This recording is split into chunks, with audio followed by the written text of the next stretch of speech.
ஜேவிபியின் மதம் மார்க்ஸ்வாதமாகும். கால் மார்க்சின் கருத்துப்படி மதம் என்பது அபின் என்றும் போதைப் பொருள் போல ஆகும். விஜேவீராவும் மதம் என்பது அபின் என்று பல முறையில் அறிவிக்கிறார். லெனினின் கூற்றுப்படி மதம் என்பது செழுமையான மரத்தைச் சுற்றி கட்டப்பட்ட கோடியில் மலரும் பூ ஒன்று ஆகும். பூ அழகாக இருந்தாலும் கொடி மரத்தை கொல்வதாக கூறப்படுகிறது. கம்யூனிஸ்டுகளுக்கு மதங்களில் நம்பிக்கை இல்லை. அவர்களின் கொள்கைகளின்படி மதம் என்பது ஒரு தனிப்பட்ட விடயமாகும். அதை தனியாக கற்றுக்கொள்ள வேண்டும், தனியாக பின்பற்ற வேண்டும். அதை இன்னும் ஒருவருக்கு கற்றுக் கொடுக்க முடியாது.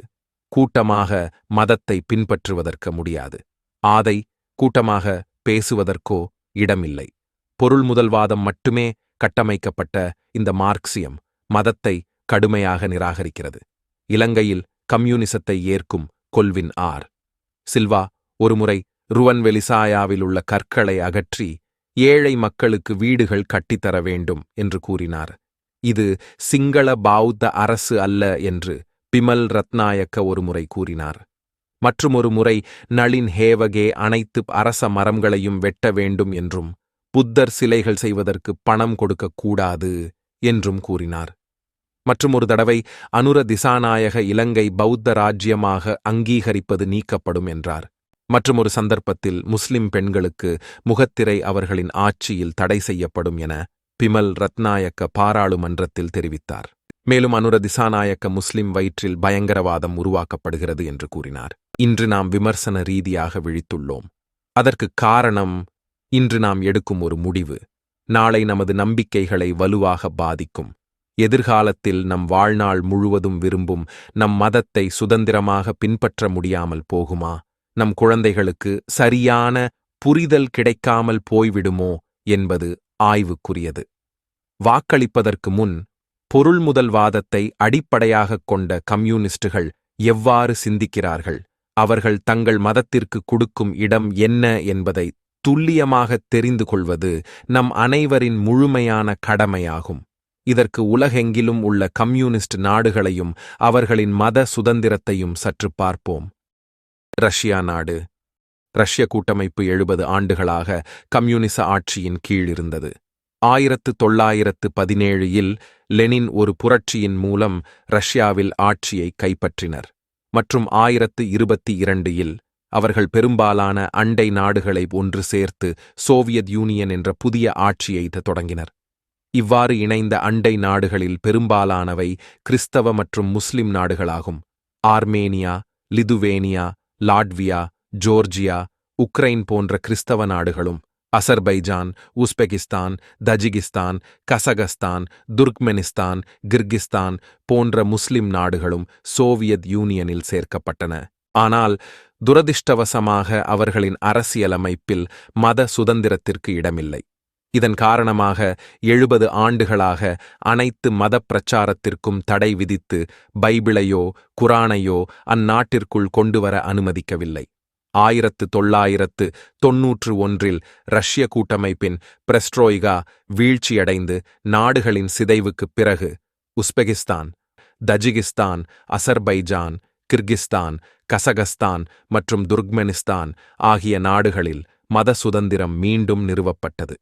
மதத்தின் மீது கடுமையான சட்டங்களை விதித்து அதன் ஆட்சியாளர்கள் செயல்பட்டனர். இன்றும் பல முஸ்லிம் நாடுகளில் ஜும்மா தொழுகை நடத்தப்படுவதில்லை. அந்த நாடுகளில் பல மதச்சார்பற்ற கருத்துக்கள் நிறுவப்பட்டுள்ளன. மதச்சார்பின்மை மற்றும் பொருள் முதல்வாதத்தை அடிப்படையாகக் கொண்ட கம்யூனிசத்தால் பல நாடுகளில் பெண்கள் ஐரோப்பிய டாலர்களுக்கு கூட விபச்சாரத்தில் ஈடுபட்டுள்ளனர். சீனா நாடு. இஸ்லாத்தின் ஆரம்ப காலத்தில் சீனாவிற்கு இஸ்லாம் வந்தது. இதனால்தான் பல ஹதீஸ்கள் சீனாவை குறிப்பிடுகின்றன. சீனாவில் ஏராளமான முஸ்லிம்கள் வாழ்கின்றனர். அவர்கள் சீனாவில் மிகவும் அமைதியாக வாழ்கிறார்கள். மார்க்சிஸ்டுகள் ஒரு போரை வழிநடத்தி லட்சக்கணக்கான மக்களைக் கொன்று நாட்டை கம்யூனிச நாடாக மாற்றினர். சீனாவில் ஆயிரக்கணக்கான மசூதிகள் உள்ளன. ஆனால் துரதிர்ஷ்டவசமாக அந்த மசூதிகள் அனைத்தும் கம்யூனிஸ்ட் அரசாங்கத்தின் சித்தாந்தத்தை வலுக்கட்டாயமாக பிரச்சாரம் செய்யும் மையங்களாக மாற்றப்பட்டுள்ளன. மதரசாக்கள் மற்றும் பள்ளிகளில் உள்ள இஸ்லாமிய புத்தகங்களுடன் கன்ஃபியூபூசியனிசம் கலந்து சீன கம்யூனிஸ்ட் கட்சியை வளர்க்க பயன்படுத்தப்படுகிறது. குரானில் உள்ள கடவுள் வசனங்களின் வரையறைகளை தங்களுக்கு தகுந்தாற்போல் பரப்ப வேண்டிய கட்டாயத்தில் ஆலிம்மார்கள் உள்ளனர். பிறை நிலவு மற்றும் நட்சத்திரங்கள் மற்றும் மிம்பர் உட்பட ஆயிரக்கணக்கான ஆண்டுகள் பழமையான இஸ்லாமிய மசூதிகளில் இருந்து அனைத்து இஸ்லாமிய சின்னங்களையும் அகற்றும் பணியில் ஈடுபட்டுள்ளனர். இஸ்லாத்தின் மீதான நம்பிக்கையை பலவீனப்படுத்தும் வகையில் இஸ்லாம் மென்மைப்படுத்தும் திட்டம் என்ற புதிய சட்டத்தை அரசியல் சாசனத்தில் நடைமுறைப்படுத்துகின்றனர். மதகுருமார்கள் கம்யூனிச கருத்துக்களை இஸ்லாத்துடன் கலக்க வேண்டிய கட்டாயத்தில் உள்ளனர். மேலும் அவர்களாய் எதிர்ப்பவர்களை சிறையில் அடைத்து கடுமையாக தண்டிக்கின்றனர். அதேபோல எதிர்க்கும் மற்றசாக்கள் கூட மூடும் வேலையில் இருக்கிறார்கள். நாட்டிலுள்ள கம்யூனிஸ்ட் தேசபக்தியுள்ள முஸ்லிம்களுக்கு மட்டுமே ஹஜ் யாத்திரை மேற்கொள்ள வாய்ப்பு அளிக்கப்படுகிறது. ஆயிரக்கணக்கான ஆண்டுகளாக பழமைவாதமாக நடத்தப்படும் அதான் தாராவியா தொழுகை தடை செய்யப்பட்டு இஸ்லாமிய பண்டிகைகளில் கம்யூனிச தேசபக்தி பாடல்கள் கட்டாயம் பாடப்படுகின்றன. மத மாற்றத்திற்கு எதிர்ப்பு தெரிவித்த ஷின்ஜியான் உய்குர் முஸ்லிம்கள் அரசாங்கத்தால் கடுமையாக துன்புறுத்தப்பட்டு வருகின்றனர். அவர்களில் பெரும்பாலோர் அரசாங்கத்தால் உருவாக்கப்பட்ட இஸ்லாமிய மறு கல்வி முகாம்களுக்கு அனுப்பப்பட்டனர். அங்கு அவர்கள் தங்களை நிர்வாணமாக்கி நம்பிக்கையின் அடிப்படை சாரங்களை கூட அழிக்கத் தொடங்கினர். நோன்பு மாதத்தில் பன்றி இறைச்சியை உண்ணவும் நோன்பை முறிக்க உணவு மற்றும் பானங்களை உண்ணுமாறு மக்களை வற்புறுத்தவும் அதிகாரிகள் சமீபத்தில் செயல்பட்டனர். கியூபா நாடு பூர்வீக சிவப்பு இந்தியர்களைத் தவிர ஆப்பிரிக்க நாடுகளிலிருந்து கைப்பற்றப்பட்ட பல அடிமைகள் அடைக்கப்பட்டிருந்த மாநிலமாக கியூபா இருந்தது. அவர்களில் பெரும்பாலானவர்கள் சர்க்கரை ஆலைகள் மற்றும் காஃபி தோட்டங்களுக்கு அழைத்துச் செல்லப்பட்ட கிறிஸ்தவர்கள் மற்றும் முஸ்லிம்கள் ஆவார். ஆனால் 1959 பிடல் காஸ்ட்ரோ மற்றும் சே குவேராவின் கம்யூனிஸ்ட் படையெடுப்பிற்குப் பிறகு கியூபா குடிமக்கள் மத சுதந்திரத்தை இழந்தனர். அனைத்து தேவாலயங்களும் பூட்டப்பட்டன. மதத்தை பரப்ப முயன்ற பாதிரிகள் சிறையில் அடைக்கப்பட்டனர். அனைத்து மதப் பிரசங்கங்களையும் தடை செய்தனர். இதனால் குறுகிய காலத்தில் நாட்டின் அனைத்து குடிமக்களும் மதமற்றவர்களாக ஆக்கப்பட்டனர். 1998 ஆண்டில் போப் 2ஆம் ஜான் பால் குடிமக்களின் மத சுதந்திரம் மற்றும் சிறையில் அடைக்கப்பட்ட பாதிரியார்களின் விடுதலை குறித்து விவாதிக்க பிடல் காஸ்ட்ரோவைச் சந்தித்தார். ஆனால் பேச்சுவார்த்தை வெற்றியடையவில்லை. 2ஆம் ஆண்டு 2வது முறையாக பிடல் காஸ்ட்ரோ மரண தருவாயில் இருக்கும்போது போப் பெனடிக்ட் அவரை சந்தித்தார். அரசியல் சாசனத்தில் அதற்கான எந்த ஏற்பாடும் இல்லை என்று பதில் கிடைத்தது.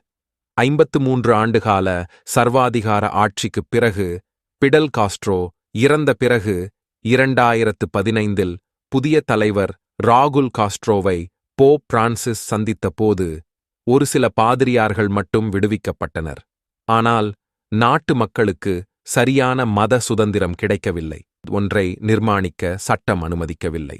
காரணமாக ஒரு பெரிய நிலத்தை விலைக்கு வாங்கி அதை சுற்றி சுவர் எழுப்பி அதில் ஜும்மா தொழுகை நடத்தினார்கள். அங்கு கியூபா அரசு இராணுவத்தை நிறுத்தி உள்ளே நுழைந்த அனைவரின் பாஸ்போர்ட்டுகளையும் சோதனை செய்தது. இதனால் நாட்டின் எந்த ஒரு குடிமகனும் இந்த மண்ணுக்குள் நுழைய அனுமதிக்கப்பட மாட்டார்கள். அங்கு நடக்கும் மத வழிபாடுகளை கேட்கக்கூட அனுமதிக்கப்பட மாட்டார்கள். இதனால் மாணவர்கள் வெள்ளிக்கிழமை மட்டுமே நிலத்திற்குள் நுழைய வாய்ப்பு அளிக்கப்பட்டுள்ளது. மற்ற நாட்களில் நிலம் பூட்டிடப்பட்டு கிடக்கிறது. 2000ஆம் ஆண்டு ரஷ்யாவில் புடின் ஆட்சிக்கு வந்தார். 2039 வரை அவர் நாட்டை ஆளலாம் என்று கூறப்படுகிறது. கியூபாவில் 1959 முதல் 2012 வரை நாட்டை ஆட்சி செய்தார். சீனாவின் ஜின்பிங் 2008 முதல் 16 ஆண்டுகளாக நாட்டை ஆட்சி செய்து வருகிறார். சோசலிசம் உருவாக்கிய சர்வாதிகாரியை இன்னும் சில வருடங்களில் விரட்டிவிடலாம் என்று நினைத்தால் அது பெரும் ஏமாற்றமாகும். இன்று நாட்டில் நிலவும் பிரச்சினைகளுக்கு தற்காலிக தீர்வாக எமது வாக்குகளை தவறாக பாவித்து எமது எதிர்கால சந்ததியினரின் மத சுதந்திரத்தை அழிக்கும் வகையில் செயற்படுவோமா? முடிவு உங்கள் கையில்